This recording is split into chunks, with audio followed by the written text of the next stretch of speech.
What we learned from Mickey Loomis's pre-draft press conference. Ladies and gentlemen, we are here in New Orleans.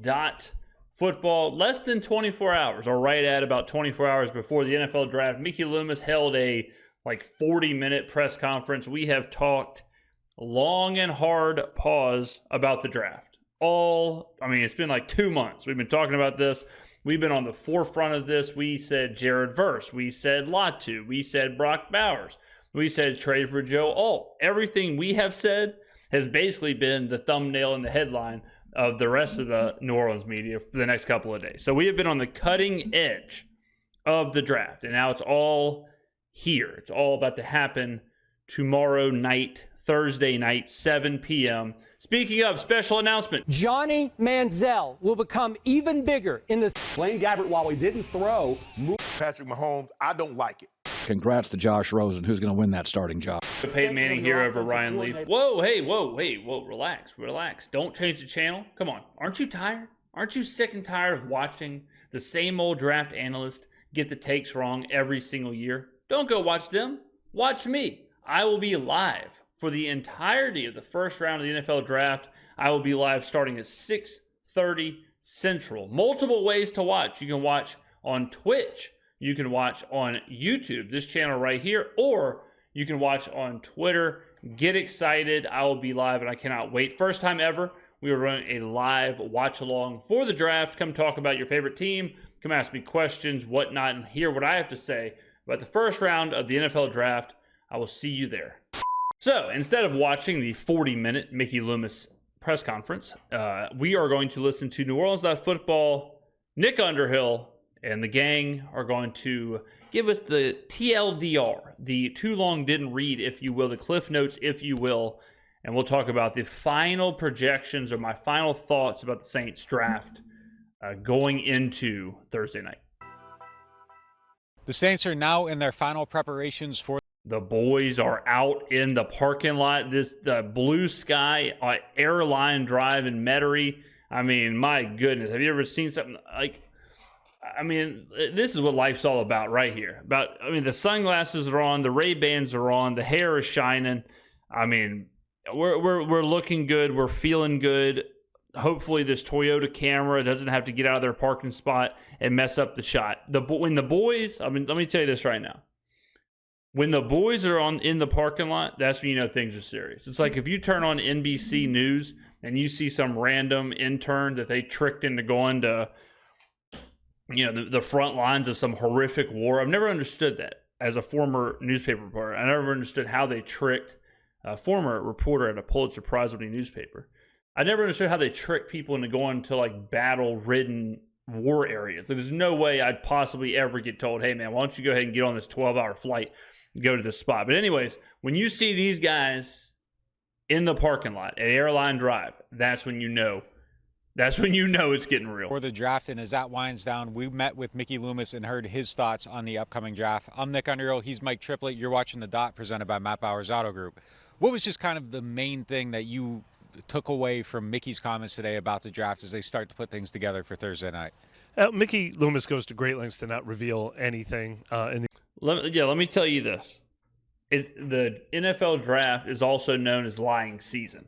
All right, they are lying. GMs are lying. Agents are lying.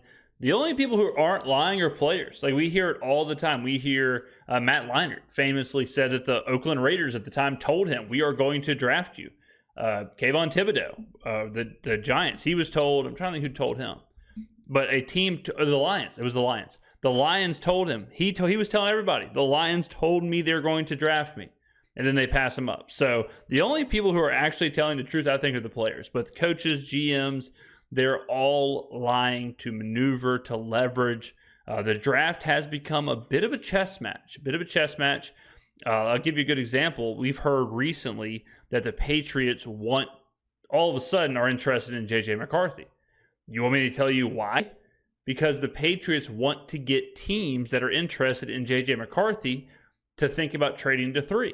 Right? So if you're the New York Giants and you want J.J. McCarthy at 6, and you hear the Patriots say, we're interested in McCarthy, all of a sudden now the Giants front office has to think about trading up to 3. right? If the Patriots come out and say, no, we're not going to take McCarthy, it's either going to be Daniels or May, then they're not going to receive offers from the Giants. They're not going to receive offers from the Vikings. So things like that is how GMs and front offices leverage news, and agents and Adam Schefter and Ian Rappaport and all these guys. They are in bed, figuratively, not literally, in bed with the agents and the teams. So they leak stories like that too. They leak that as well, knowing what they're doing. These pre-draft press conferences in particular, he even pointed out at one point that he was just trying to avoid a question.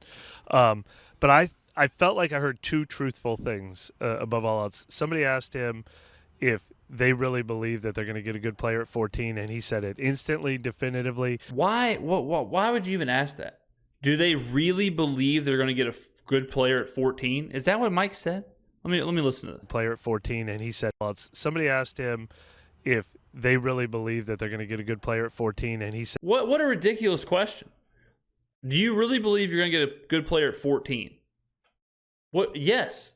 Like, it's the NFL draft. There's good players in every round. Recently, I had a commenter. I have said, and I'll probably say it in this video, I have said the Saints need to find 9 players who can play. 9 players who can contribute. We don't need 4 players that can play, a couple of special teamers, and a couple of projects who never leave the practice team. And I had a lot of people in the comments saying, you can never find 9 people in one draft who are going to play. And I replied to those comments with 9 players from last year's draft, all taken after the picks that we have in the rounds that we have the picks this year. It's not hard. Puka Nacua was a 5th round pick. Like, you can find players that can play. The Saints have to find players that can play, and there are players that can play in every single round of the NFL draft. Sometimes the best player in the draft is in the 7th round. And I'm not even talking about like the Tom Brady's of the world. I'm talking about, good running backs, good wide receivers, good defensive players. Some go undrafted, so the idea that you can't get a bunch of impactful players in the draft is crazy. It's even more crazy to ask, is there going to be a good player at 14? Yeah, there's going to be about 20 good players at 14. You just got to find the good player. Said it instantly, definitively, that yes, he really likes that spot in this year's draft, and I believe that. I'm looking at the board, and I believe that. The other thing is, he was just... Now, see, this is what you don't want right here. You don't want this person right here going on their lunch break, taking an early exit, maybe sneaking out of work. The boss thinks they're working till 5. They're leaving at 4:45. You don't want this messing up your shot. Mike's powering through it. That's a professional. I really appreciate that. Just offhandedly talking about trades and just mentioned that those 4 5th-round picks are not going to be 4 5th-round picks. He said he's... Okay, there you go. That's my guy. So I've been saying that for weeks now. You have 4 4th-round picks. Utilize those picks to get into the 3rd round of the 4th round. Maneuver back up. We have pick 14, we have pick 45, and then we go all the way to pick 150. The Saints are not going to let that happen. And Mickey Loomis, my guy, my friend Mickey Loomis, acknowledged that. He said, we're not doing that, so we can assume the Saints are going to try and get creative, try and move those picks around. Now, does that mean, sliding into the 4th or, to the 3rd or all the way back up into the 2nd? I don't know about that, but it means that they're not going to sit pat on those 4 5th-rounders. He basically said without saying they're trading up with some of those 5th-round picks. So 2 things I feel a little better that they're going to do after that. I mean, she's gone. This person out of the parking lot into the street. I mean, this is I've never seen an escape like this. The camera might have been too bright, the limelight, the spotlight. It's not made for everybody. She might have said, you know what? I'm not getting in my car. I'm not backing up. I'm not attempting to drive on camera. I'm walking home. She may be still walking home right now. She might be on a 10-mile trek trying to get home. Is maybe feel comfortable staying at 14, but not staying in the 5th round. For me, it was an answer he actually gave to you, and he finally dispelled the myth of just always best player available. He admitted that there are times that they draft for need, that they will go for a lesser player. They always do that. Wait, hold on. I mean, I got. First of all, I'm distracted by another scene in the background. Look at that. I mean, this guy doing his shot. He's setting up. He's getting ready. So I missed what Nicholas was saying. Let's back it up a little bit here. Maybe feel comfortable staying at 14, but not staying in the 5th round. For me, it was an answer he actually gave to you, and he finally dispelled the myth of just always best player available. He admitted that there are times that they draft for need, that they will go for a lesser player. Not too much of a lesser player, but they'll move down a few magnets if they feel like they have to address a need, and I feel like they are in one of those. I feel like they always do that. What are you talking about? That's not dispelling a myth. I mean, I think the Saints generally do that. I think that's been the problem, is that generally they do address a need, and if they fail at addressing that need, which they have for about 7 picks in a row now, then we haven't addressed the need, and we don't have good players on the roster. That's always been my argument for leaning towards best available. With that, you know, if you do best available, like, you just more than likely you fill the roster with good players, and you can figure out, you know, where they go and your actual needs later on. But we've seen that before, and we're probably going to see that again. Us going Trevor Penning into another first-round pick, a first-round offensive lineman. Just now, it is a little different. I have been banging the drum on this no offensive lineman thing. Today, James Hurst announced that he's retiring. So when you couple what's going on with the Saints offensive line and the fact that we're salary restricted as far as like money and all of that, at this point now, like, yeah, you take an offensive lineman. My whole thing, now let me reiterate this for the people in the back. My whole thing has not been do not draft an offensive lineman. My whole thing is you don't just sit there at 14, kick your feet up, and say, hang up the phone, we're drafting whoever the best offensive lineman is at 14. My whole thing is it's fine to get an offensive lineman, but more than likely they're all the same. I've heard people today saying J.C. Latham is the best offensive lineman. I've heard for months Fashanu is the best offensive lineman. I've heard Fatanu is the best offensive lineman. I've heard Fuaga is the best offensive lineman. I've heard Amarius Mims is the best offensive lineman. The point is, no one really knows, and more than likely, they're all about the same. So if you are going to take a lineman, which we are, don't do it at 14 unless you have to. Try and trade down. Try and move down a little bit. I saw a mock draft today where the Falcons traded twice. They traded from 8 to 11, and then from 11 to like 14. And it was 11 to 15, because you know who they got? Dallas Turner in the mock draft, because Dallas Turner starting to slide a little bit. So in this mock draft, Atlanta traded out from 8. I think the Raiders went up and got a wide receiver, and then they traded again to get Turner, or traded down again to get Turner at 15. So that's a good example where, like, they know what they want. They believe they can get a good caliber player later on, or similar, or maybe even the same player. So do it. And that's where the Saints are. The Saints, I'm fine with them taking an offensive lineman, but I'm really fine with them trading from 14 to 23 and taking, whoever at 20, whatever offensive lineman they like at 23, and also having draft capital. That's what I want. What I do not want is this idea that the pick is set in stone. It's easy. Don't worry about it. It's no problem. Same thing with depending on who slides.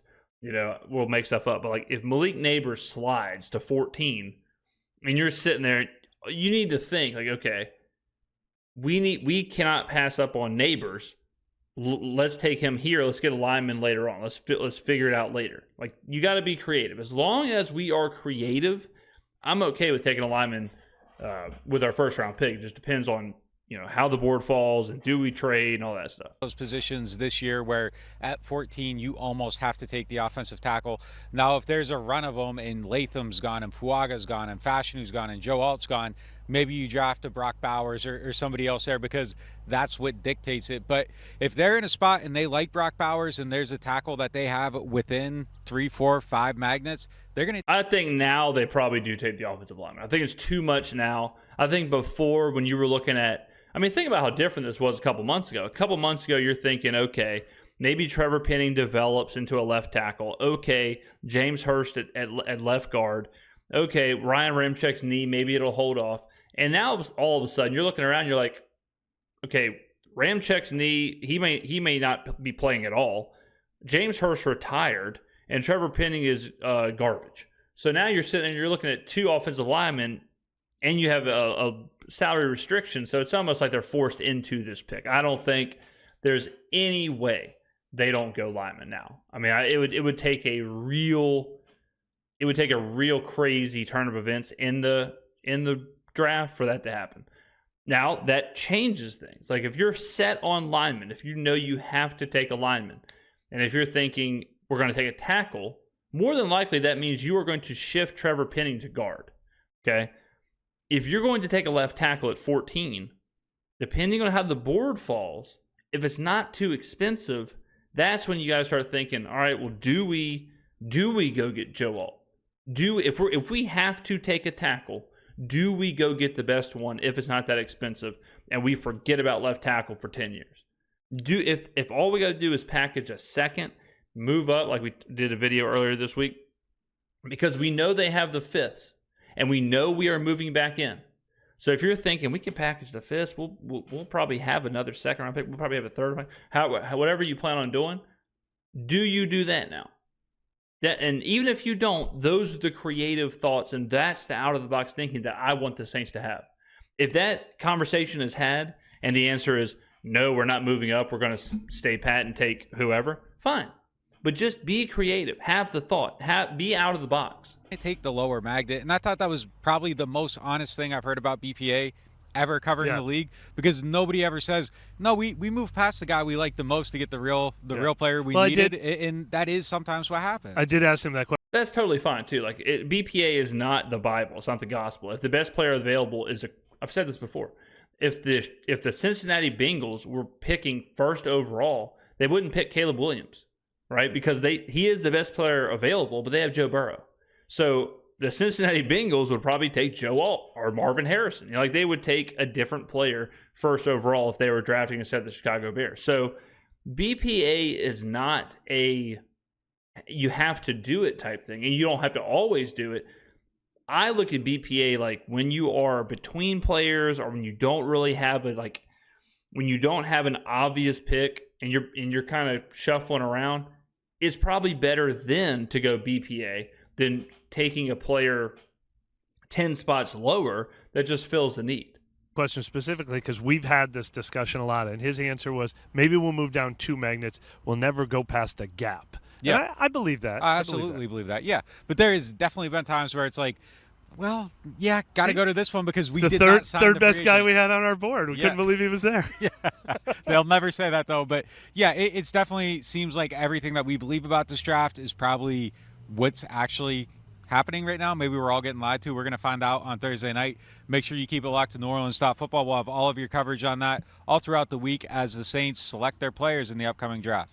No doubt. I always say this, if you want, the most detailed daily coverage of the Saints, for sure, go to New Orleans Stop Football. But I think the Saints draft is relatively shenanigan free, if you will. I think some teams, they can trade up, they can trade down, they can take 10 different positions. I would be absolutely befuddled if the Saints did not take an offensive lineman just because of how everything's played out with our own roster. The fact that Ramczyk's knee and Penning's progression and now Hurst and all of that happening, it just kind of has pushed us in one direction. It's hard to imagine especially signing Chase Young, and as much as I would love for us to end up with Brock Bowers or Dallas Turner or Latu or whatever, but it's hard to read the tea leaves now and not come out of it saying we're going to take an offensive lineman. So, but we're rocking and rolling. I cannot wait for Thursday night. We've talked about this draft for so long. I'm sure y'all are so sick of mock drafts and what if we trade this player? What if we trade that player? I can't. So tomorrow we'll be live. I will be live as you saw earlier in this video. So however you want to watch, and we'll be here for the entire first round.